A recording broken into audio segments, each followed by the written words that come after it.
छान छान बदले तो हरो मिजाज राजाऊ दागबाज राजाऊ।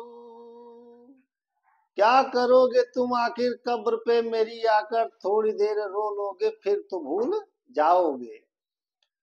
पहली पंक्ति जो मैंने गाई कि क्षण क्षण बदले तुहरे मिजाज रजऊ, मैंने अपने पहले वीडियो में भी यही लाइनें गाई थी और आज भी मिल्कीपुर विधानसभा जब चुनाव खत्म हुआ तब भी वही लाइनें गा रहा हूँ। पहली लाइन में हमने पहले वीडियो में हमने जो गाया था लाइन, वो गाया था भारतीय जनता पार्टी के लिए, लेकिन आज हमने जो ये लाइन गाई है कि क्षण क्षण बदले तुहरे मिजाज रजऊ दगाबाज रजऊ, समाजवादी पार्टी के लिए हमने गाया। नमस्कार मित्रों, मैं संदीप चंचल, चंचल की चहक में आपका हार्दिक स्वागत है, मैं अभिनंदन करता हूं। मिल्कीपुर का महाभारत पूरी तरीके से समाप्त हो चुका है। कल शाम 5 बजे भारतीय जनता पार्टी के उम्मीदवार चंद्रभान पासवान, समाजवादी पार्टी के उम्मीदवार श्री अजीत प्रसाद जी और आजाद समाज पार्टी के उम्मीदवार सूरज और भी जो अन्य दलों के प्रत्याशी थे, सबके जो मत हैं, सबकी जो किस्मत है ईवीएम मशीन में कैद हो चुकी है। तो उसी पर हम विश्लेषण करने के लिए आज आपके बीच में आए हैं कि चुनाव के बीच में जो देखने को मिला था चुनाव से पहले, चुनाव के बाद में कुछ नहीं मिला देखने को। चुनाव के पहले लोग कह रहे थे कि बड़ी ही कांटे की टक्कर होगी, बड़ा ही दिलचस्प चुनाव होगा, लेकिन चुनाव एक तरफा रहा और जैसा कि होता आ रहा है, चाहे वो 2004 हो, चाहे उसके बाद एक चुनाव हुआ था जब बाबूजी स्वर्गीय मित्रसेन यादव जी सांसद बने थे, शायद 7-8 का चुनाव था, उपचुनाव। तो जब भी चुनाव हुए हैं उपचुनाव, सत्ता पक्ष ही चुनाव जीतती है। इस बार भी वही होने जा रहा है, मिल्कीपुर में कमल खिलने जा रहा है और एक प्रकार से अयोध्या संसदीय सीट का बदला भी लेने जा रही है भारतीय जनता पार्टी समाजवादी पार्टी से मिल्कीपुर के इस उपचुनाव में। और क्यों न ले, क्योंकि दोनों ही पार्टी अपने अपने कद्दावर नेता को, अपने अपने बड़े बड़े नेताओं को मिल्कीपुर उपचुनाव को जीतने के लिए मैदान में उतार दिया था, अपनी पूरी प्रतिष्ठा दांव पर लगा दी थी। हमने शुरू में ही जो लाइनें गाई इसलिए गाई कि इसी बीच में माननीय वर्तमान सांसद जी को रोना आ गया।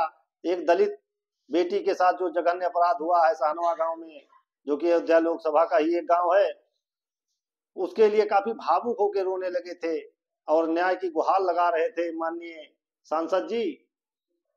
वहीं पर बाद में पूजा करते हुए दिखाई दिए थे कुर्सी पर बैठकर समाजवादी पार्टी के माननीय सांसद श्री अवधेश प्रसाद जी। तो वही मिजाज बदल इसलिए रहा है, मैंने इसलिए गाना गाया कि छान छान बदले तो हरो मिजाज राजाऊ, अरे दागबाज राजाऊ। अरे भैया, ये वही सांसद हैं जो कि जीतने के बाद उनको किसी पत्रकार ने कहा कि आप बोलिए जय श्री राम, तो इन्होंने जय श्री राम नहीं बोला। जय श्री राम ना बोलकर इन्होंने बोला कि हमारे तो दादा के नाम में राम है, ससुर जी के नाम में राम है। अरे पूरे अपने परिवार को राम के नाम से बताया कि हम तो राम के ही वंशज हैं, लेकिन जय श्री राम इन्होंने नहीं बोला था। और एक वीडियो इनकी हमने देखा था जिसमें एक गमछा ओढ़े हुए थे, किसी पत्रकार ने इससे पूछा कि आप सांसद बन गए हैं और श्री राम का गमछा आपने ओढ़ लिया है, बोले नहीं नहीं, ओढ़ा नहीं है, ये हमें उड़ाया गया है। तो इनको गमछा हाँ भरने के लिए, गमछे के लिए दिक्कत थी, इनको श्री राम का नाम लेने के लिए दिक्कत थी, लेकिन आज वही में रो रहे हैं, अरे राम हो, हे राम कहाँ गए, हे सीता मैया कहाँ हो। इस प्रकार की वार्तालाप करते हुए रोते हुए दिखाई दिए। और बगल में हमारे परम आदरणीय ब्राह्मण शिरोमणि श्री पवन पांडे जी भी उनको चुप कराते हुए और उनके जिलाध्यक्ष श्री पारसनाथ यादव जी देखे गए। बात करते हैं 2014 की। अमानीगंज ब्लॉक में एक घटना हुई थी, वहां भी एक बालिका के साथ जघन्य अपराध हुआ था, रेप केस हुआ था। तब मंत्री जी कैबिनेट में मंत्री हुआ करते थे। सांसद जी हमारे जो वर्तमान में है, समाजवादी पार्टी की सरकार थी, और हमारे जो चुप कर रहे हैं परमादरणीय ब्राह्मण शिरोमणि नेता श्री पवन पांडे जी, वो भी उस समय विधायक थे। 8 दिनों बाद पहुंचे थे भाई साहब ये, तब इनको रोना नहीं आया था सांसद जी को। आज इन्होंने, हम किसी पार्टी के लिए विशेष ये वीडियो नहीं बना रहे हैं, हम एक न्याय की बात कर रहे हैं आप लोगों से क्या वो लड़की नहीं थी? क्या वो रायपट्टी की बिटिया के साथ जो जघन्य अपराध हुआ था, अपराध नहीं था? तब रोना नहीं आया था सांसद जी को? वो भी एक दलित बेटी थी। आज क्यों रोना आ रहा है? चुनाव आया तो रोना आ रहा है? ऐसे नहीं होता सांसद जी। अभी तक आप पूजा करते थे तो नहीं दिखाते थे, एक दिन वोटिंग को रह गया, आपने अपना वीडियो वायरल किया और आप पूजा भी कर रहे हैं। आप कोई हिंदू, हर हिंदू जो पूजा करता है भगवान को ऊपर रखता है, खुद नीचे बैठता है। आप कुर्सी पे बैठ के पूजा कर रहे हैं भगवान के सामने। हमें तो नहीं लगता कि ये अभी ऐसी स्थिति है। हाँ, पूजा किया जाता है। अगर आप आज उस स्थिति में होते, आप किसी बीमार अवस्था में होते, आप व्हील चेयर पे होते, बैठ के पूजा कर रहे होते, हम मानते हैं। आप तो पूरी विधानसभा में दौड़ दौड़ के प्रचार कर रहे हैं और पूजा करने के लिए आप चेयर का सहारा ले रहे हैं और उस वीडियो को वायरल कर रहे हैं। एक दिन आप कहते हो कि पूजा करते हुए हम घंटी नहीं बजाते, 2 दिन बाद आप पूजा करते हुए वीडियो बना रहे हैं। तो ये बात मेरी समझ में कुछ नहीं आई। आप लोगों की अगर समझ में आई कि नहीं आई, कमेंट बॉक्स में जरूर बताइए। और रह गई एक बात और, आज हम आपके बीच में बताएं। इस बार जो मिल्कीपुर में बहुत सारे यूट्यूबर, बहुत सारे चैनल, मीडिया डेरा डाले हुए थे। गोदी मीडिया कह के तमाम पत्रकारों को बेइज्जत किया जा रहा था, तमाम यूट्यूबर चैनलों द्वारा, तमाम पत्रकारों द्वारा।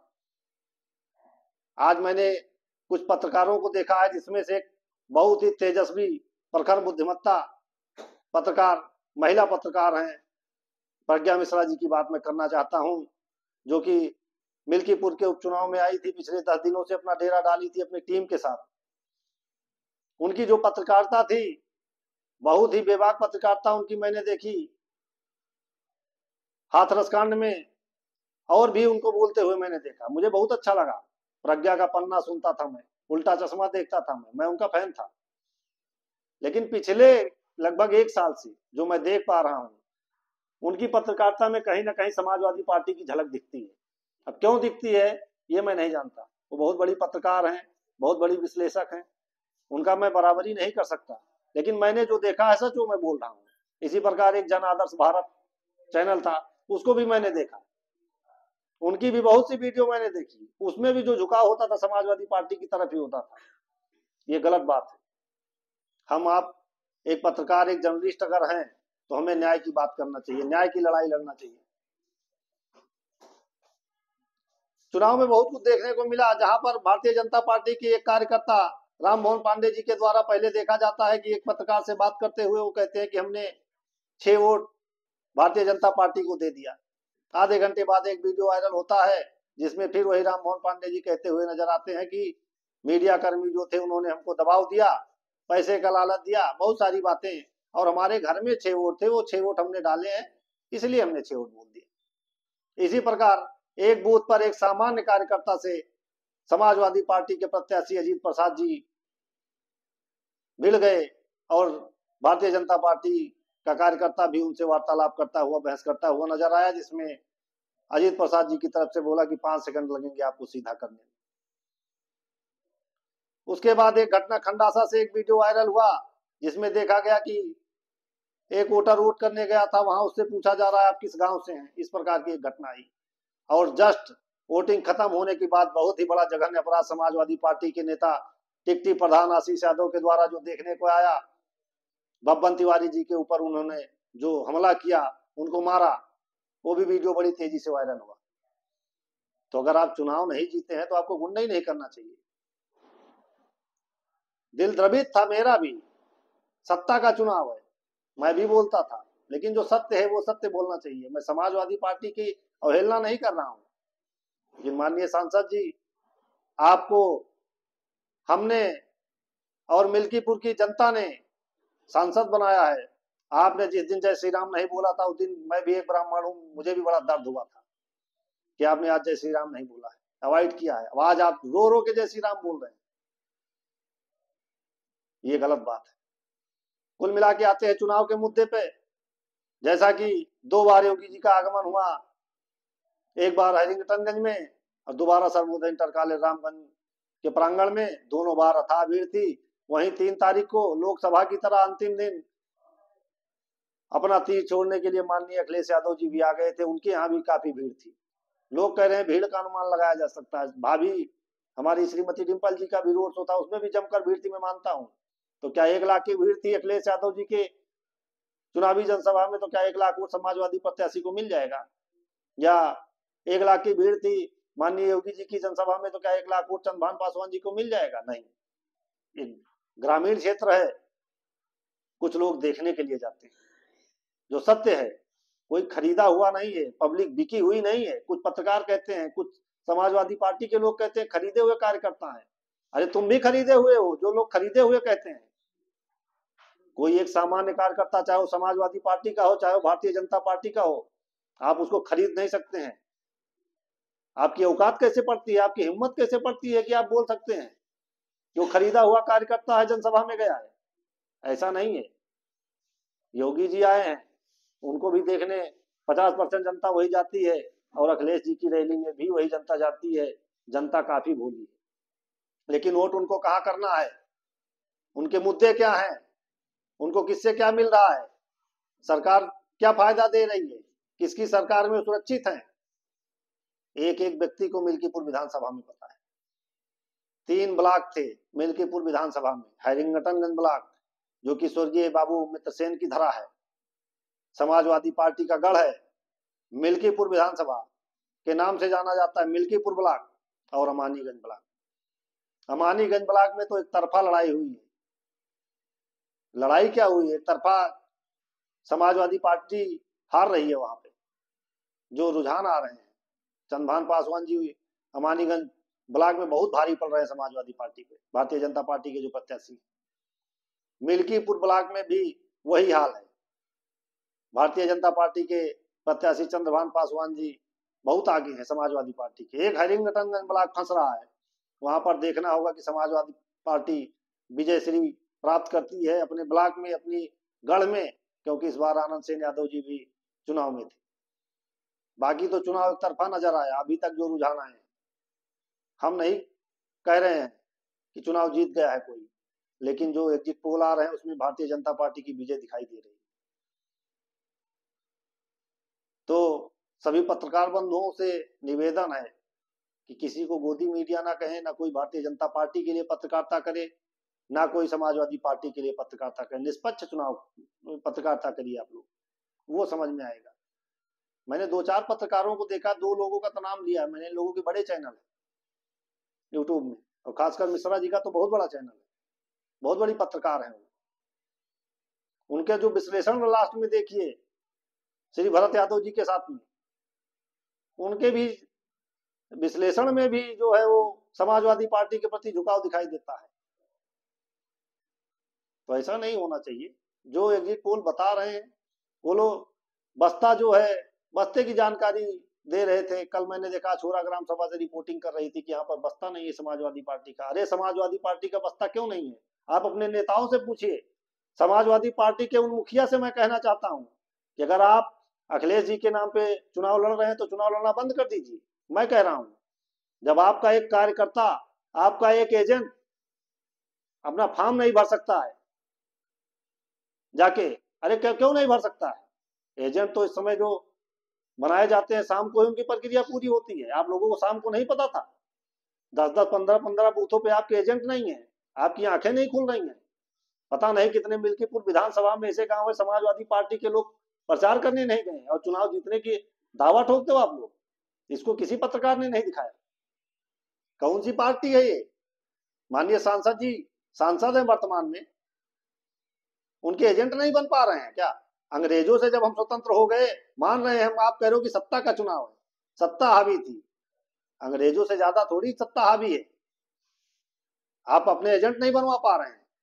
आपके जो कार्यकर्ता हैं, तेंदा ग्राम सभा मैंने देखा, आपके सेक्टर इंचार्ज कहीं दूर दूर तक नजर नहीं आए।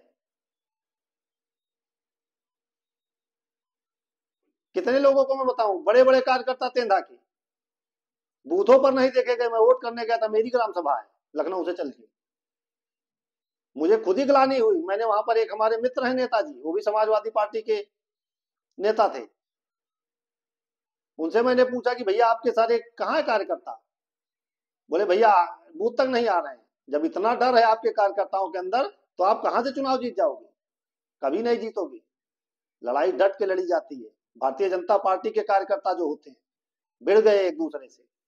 आपकी भी सरकार में भारतीय जनता पार्टी के लोग थे, जब मैं कह रहा हूं 2004 में श्री रामचंद्र यादव जी विधायक बने थे। आप उठा के देख लीजिए, किसी बूथ पे एजेंट ना बना हो। क्या आप लोगों ने उस समय नहीं प्रयास किया था कि ना बनने पाए? सत्ता हमेशा हावी रहती है, लेकिन आप लोग पहले ही चुनाव हारे बैठे थे। केवल आप गाना गा रहे थे कि हम चुनाव जीते हैं। मंत्री जी तब रोए जब उनको पता लगा कि अब हम चुनाव हार चुके हैं। तो मित्रों, ये भारतीय जनता पार्टी का चुनाव था। भारतीय जनता पार्टी की विजय होने जा रही है मिल्कीपुर में। और समाजवादी पार्टी की जो कायरता मैंने इस बार इस चुनाव में देखी है, वो मैंने किसी पार्टी की कायरता नहीं देखी है। आजाद समाज पार्टी, रावण का भी सूरज बुझ गया। उनके भी हमने कहीं भी कार्यकर्ता नहीं देखे। बड़ी बड़ी डींगे मार रहे थे। रावण जी भी आए थे, सूरज जी भी बोले कि हम तो एकदम मारेंगे, छाव कर देंगे। तो ये मैंने जो देखी एक तरफा लड़ाई, इसमें सारी गलती समाजवादी पार्टी की और आजाद समाज पार्टी की। बाकी तो जो निर्दल लड़ते हैं वो तो अपना नाम करने के लिए लड़ते हैं, सबको पता है। एक तरफा लड़ाई करने में पूरी जो जिम्मेदारी है समाजवादी पार्टी की है। आज जो मिल्कीपुर का चुनाव एक तरफा जीतने जा रही है भारतीय जनता पार्टी, इसका पूरा श्रेय समाजवादी पार्टी को जाता है। डट के समाजवादी पार्टी ने चुनाव लड़ा ही नहीं, केवल उन्होंने ये बताने का प्रयास किया, ढांढस बनाने का प्रयास किया लोगों को। अखिलेश यादव जी के नाम पे, यादव को कहते ही हैं मंत्री जी कि यादव जो वोट करते हैं अखिलेश यादव को करते हैं, और अखिलेश जी के नाम पे ही चुनाव लड़े। बताइए, आपके एजेंट ना बने, आपके बस्ते न रखे जाएं? अरे शासन प्रशासन आपके लिए है, उनके लिए भी है। तो कुल मिला के पूरा श्रेय मैं समाजवादी पार्टी को देता हूं, भारतीय जनता पार्टी को विजय दिलाने में। और भारतीय जनता पार्टी का विधायक मेरा जो मानना है वो बन रहा है 8 तारीख को। आप लोगों की क्या राय है, आप लोगों के क्या विचार हैं? अगर कोई त्रुटि हो, किसी भाई बंधु को ये बुरा लगेगा तो मैं उसके लिए माफी चाहता हूं। मेरे जो मन में आया वो मैंने बोल दिया। धन्यवाद। चैनल को सब्सक्राइब करें, लाइक करें, शेयर करें। और मिल्कीपुर में कौन विधायक बन रहा है आप लोग भी अपनी राय दें। हमने तो अपनी राय आपको दे दी। जय श्री राम।